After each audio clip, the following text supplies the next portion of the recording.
Maagang naglakad si Pedro papunta sa bukid, kasama ang aso niyang si Pulgoso. Sa gitna ng palayan sa pitak ng bukid, tumatawid sila sa pilapil habang masayang nagkukwentuhan. Bigla silang nakakita ng malinaw na tubigan. Hindi napigilan ni Pedro ang sarili niya. "Tara, Pulgoso!" At dun muna sila nagtampisaw, nagtawanan, parang walang problema sa mundo. Pagkatapos, dumiretso siya sa kanilang kubo. "Pedro, magsaing ka muna anak," sabi ng kanyang ina.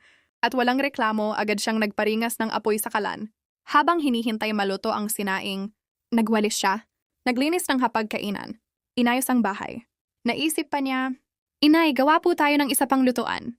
At dali-dali siyang naghanap ng 3 bato para makapagprito ng talong. Habang nagluluto ang kanyang ina, napaisip si Pedro, "Manghuhuli kaya ako ng isda para may dagdag ulam tayo?" At sa tuwa niya, 2 malaking isda ang kanyang nahuli. Nang kumakain na sila, sabi ni Pedro sa kanyang ama, "Tatay, mag-aararo ka na po ba? Kung mag-aararo ka, manghuhuli po ako ng susuhong para may pang-ulam tayo mamayang gabi." Napangiti ang ina. "Tamang-tama, masarap gawing adobo yan." Pagkatapos kumain, sumunod si Pedro sa likod ng araro habang ang kanyang ama ay nag-aararo ng bukid. Habang nabubungkal ang lupa, isa-isa niyang pinulot ang mga susuhong. Tuwang-tuwa siya dahil marami siyang naiuwi. Isang simpleng araw, isang simpleng pamilya, pero punong-puno ng saya. Ganito ang klase ng buhay na masarap balikan. Huwag nating sayangin ang oras sa kakasagot at kakakontra sa pamilya.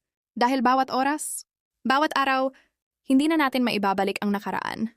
Kung ikaw si Pedro na laging nakasimangot at tamad, may magandang alaala ka bang babalikan?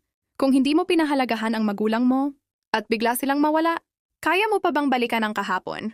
Ang totoo, ang pagsasama ng pamilya ay pansamantala lamang. Darating ang araw, magkakapamilya ka rin, at ang mga magulang mo mananatili sa dati nilang tahimik na bahay. Kaya habang nandyan pa sila, mahalin mo, pangalagaan mo, at i-treasure mo ang bawat araw. Dahil balang araw, ang simpleng buhay na ito ang pinakamamimiss mo.